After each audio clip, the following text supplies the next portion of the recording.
It was something like, it was the first time he read it. It wasn't like he went over the whole thing. He had a recorder taping it, transcription, seeing the editing, all these things.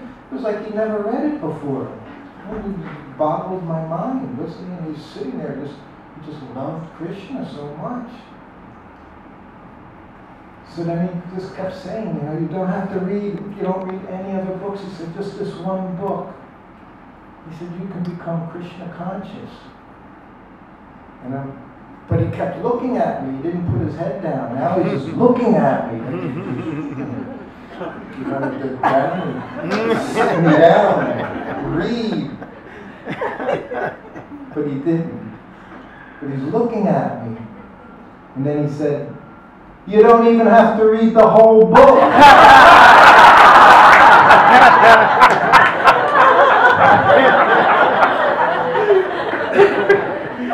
What an imbecile I am.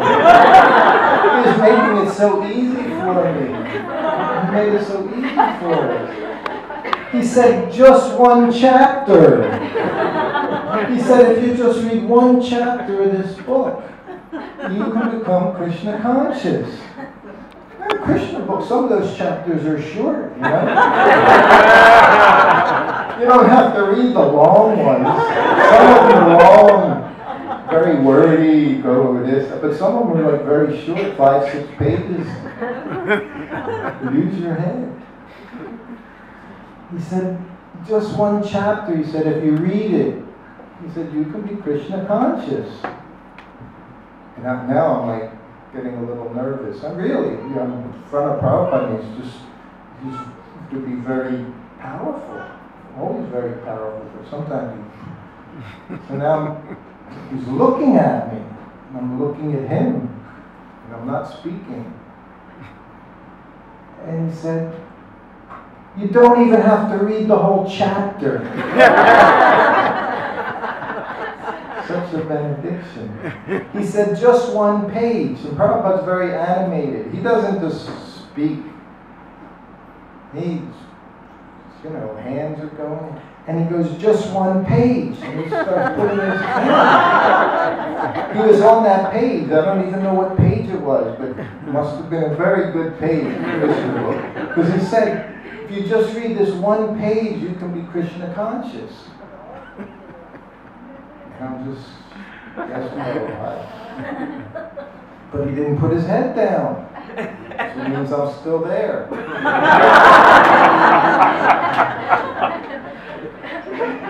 It was a class. He was giving me a personal class. And then he looked at me. You don't even have to read the whole page. He said just one line. If you just read one line, and he's going like this across the page, you just read one line of this book, you can be Krishna conscious.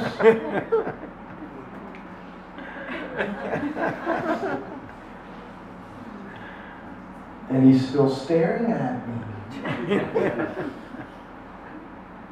Such a benediction to be before such a person. And then he said, you don't even have to read the whole line, just one word. And he went like that. And he pointed at a word in this Krishna book that he gave us. And he said, because Krishna is in every word. And then he put his head down and started reading again. So this is what Srila Prabhupada has given all of us. He was talking to me, encouraging me. But as Maharaj said, I think it's very true, everything he said was for all of us to understand, to know how precious these books are. That's why we say Vaishnavas, they don't die. They die to spread the word around. Look what Prabhupada has given all of us. This day is coming up tomorrow, Krishna's Janma, Krishna's birthday, such a special day, the day he appeared here for us, for all of us. He loves us so much. My wife said, my wife passed away in Mekala. She said, if Krishna didn't love us, why would he give us all of these books, all of these devotees? He loves us so much. And the pure devotee, he just showers that love, even more so. So compassionate Srila Prabhupada was. I was startled when he said that. But not as much as I was 30 years later, when I just got more of a glimpse of what he was saying. How important it is. But Krishna is in every word of these books. As he said, book Bhagavatam is there, person Bhagavat is there, book Bhagavat. So these are the books, Prabhupada's books. And it's not just book Bhagavat, it's person Bhagavat. Everything is in there. This was Prabhupada's greatness. This was his glory. This is his kindness upon us. He put himself into these books. One time, Srila Prabhupada was on the plane. He always said,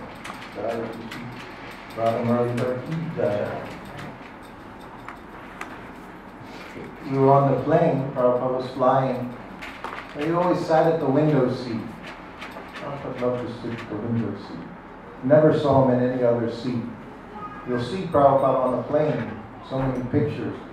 You always see him next to the window. And next to him would be his servant and secretary, like that. So one day we were on the plane with Prabhupada, myself and Pradyumna. Pradyumna was a Sanskrit editor. He did all the Sanskrit editing, all. From the beginning to the end, Pradyumna was there doing the Sanskrit editing. Such an amazing. Prabhupada called him Panditji. He was our Pandit. Called him Panditji. Sometimes we would look at him, and he would look at me, and we'd say, Banditji. He's a bandit. There's this little humor, because Pradyumna liked to carry books. You all know Pradyumna here. He's such a special, wonderful soul. But he carried so many books. But he was like the opposite of me, Pradyumna. He was at one end of the spectrum, I was at the other end. I had no books. Pradyumna had all books over his shoulders. So we're on the plane, and Prabhupada's reading. He's reading his Bhagavad Gita, as it is. And Pradyumna, I'm sitting there, Pradyumna's sitting next to me. And Prabhupada's reading and reading. I'm not sure what we were doing. We weren't reading. And he stopped and looked at us. And he said, what author do you know who reads his books after he's published them? So of course Prabhupada would ask a question like that, you just kind of knew he was going to tell you. He said none. He said once an author's finished, never wants to see it again. It's done. It's finished. He said, but here I am reading this Bhagavad Gita as it is. He said, why? And he told him. He said, because these are not my words. He said, they're Krishna's words. You know, we always say in a Krishna consciousness, of course, you know, everything comes down from Krishna through the cyclic succession. All the way down to the cyclic succession, to the present spiritual master. But imagine our blessing. Prabhupada was directly writing Krishna's words. He said Krishna is dictating these things. So we have such a wonderful position. So much he's given us.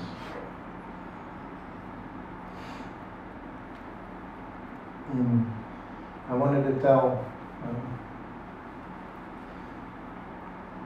about New York here. New York, again, a very special place. I could tell many stories about New York.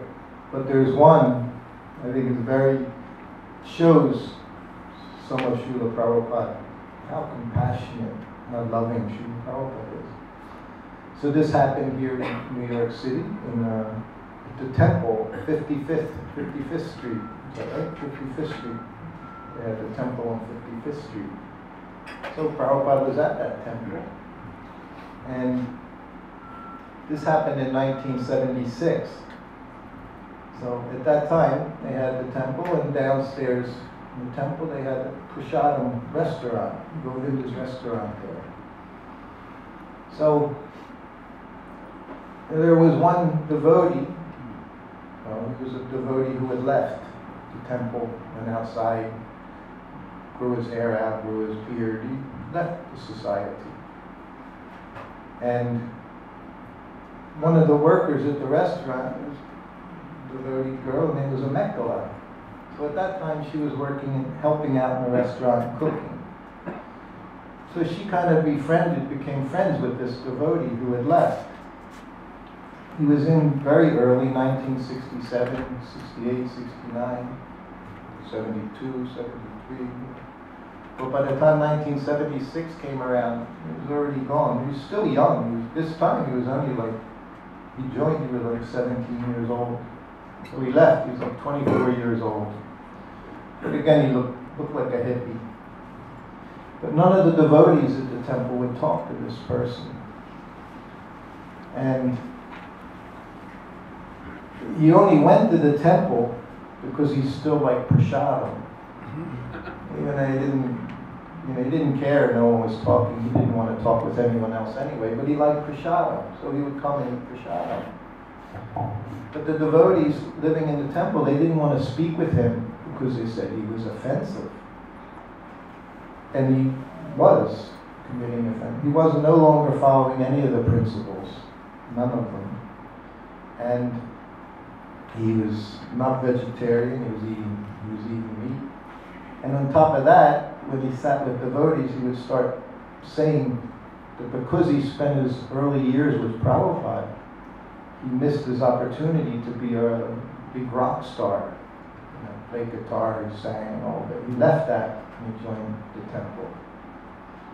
So he was saying, because of Prabhupada, I missed that opportunity to be a big rock singer. But this one person who worked in the restaurant, she would talk to him.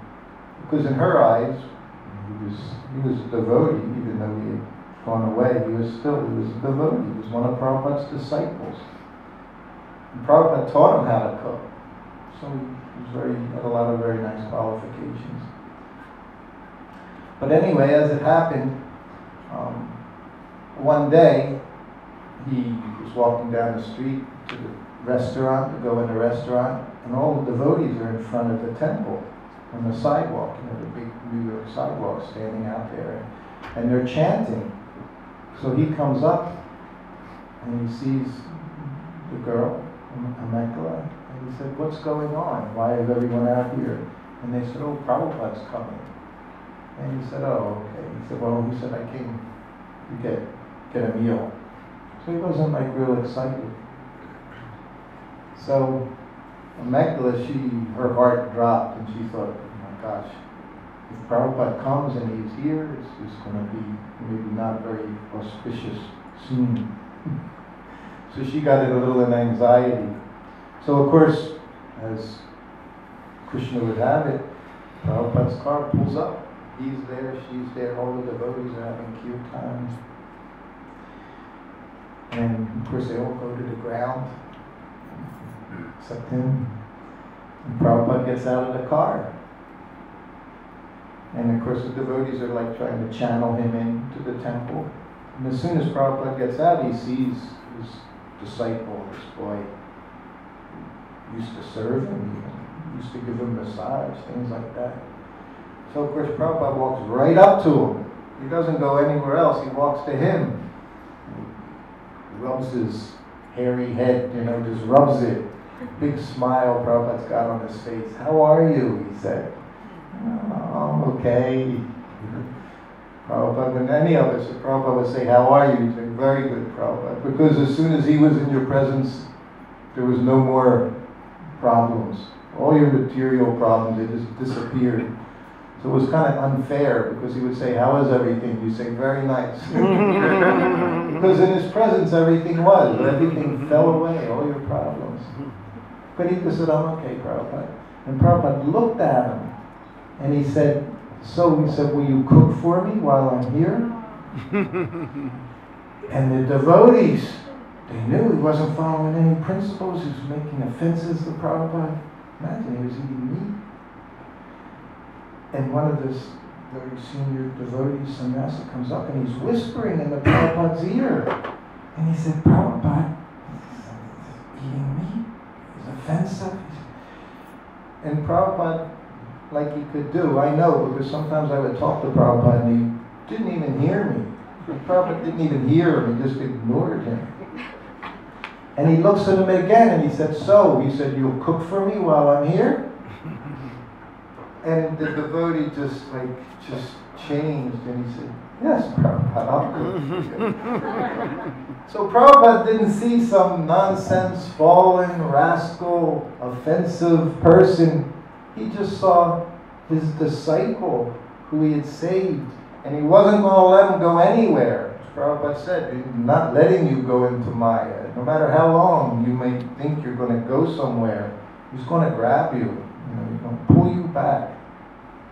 This is his vow to his disciple. Such a wonderful thing to be able to have that. So he said, all right. So what was the result? He went into the room. This devotee man gets to cook for Prabhupada, and who gets to assist in the cooking? The devotee girl, who was the only one that would talk to him. So everything got taken care of very nicely. She got to cook for Prabhupada, he's cooking for Prabhupada. As far as what happened later on, I don't know.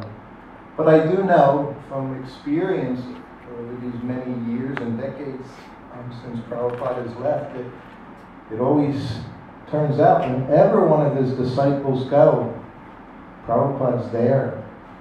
They all, in different ways, they experience Prabhupada's presence, and Srila Prabhupada taking them by the hand. Where he takes, I can't say, but he's there. This is the bond between spiritual master and disciple. Such a wonderful thing. And it's one of the things I appreciate most about Srila Prabhupada is that loyalty he has for us. Is all we have to do is remain chaste to Srila Prabhupada. All of us in this ISKCON, this is Prabhupada's temple. Yesterday we were at a home program, an Indian man, and he was saying, because he goes to all the different temples, this temple, that temple. He said, your temples are so unique. He said, you walk into the temple room, there's Prabhupada sitting on the Vyasasana. He said, nowhere else do you see anything like that. You go in, you'll see deity here, deity. But nowhere do you go see the Guru sitting there, like in your temples. And that's what you see here, because this is Prabhupada's temple. This is Prabhupada's temple. And you're here, whether you may realize it or not realize it, you're here by the mercy of Srila Prabhupada. He's brought you here through these various agencies. It's very wonderful to see all of you here. And in New York is a very wonderful city. Everybody's so beautiful here in New York, the men, the women. Sometimes you don't see that in different temples. People, more like in a farm, kind of casual. You dressed very nice. Prabhupada liked this. Once, early on, like 1971, one of his very early disciples, lady, she was a married lady, husband and wife were both disciples, and they were opening up centers. So, of course, Prabhupada preaches, we hear in his philosophy so much about austerity, about performing austerity and being humble, all these different things. So she wrote Prabhupada, because she thought she shouldn't dress so fancy. That maybe that wasn't a good thing, because if you dress very nicely, then it means maybe you're trying to attract people or something. And she asked about cutting her hair. And Prabhupada wrote back a letter. And he said, don't be a sahaja. Sahaja means doing things, artificially on your own, and making things up what you want to do. and he said, you should dress very beautifully for Krishna.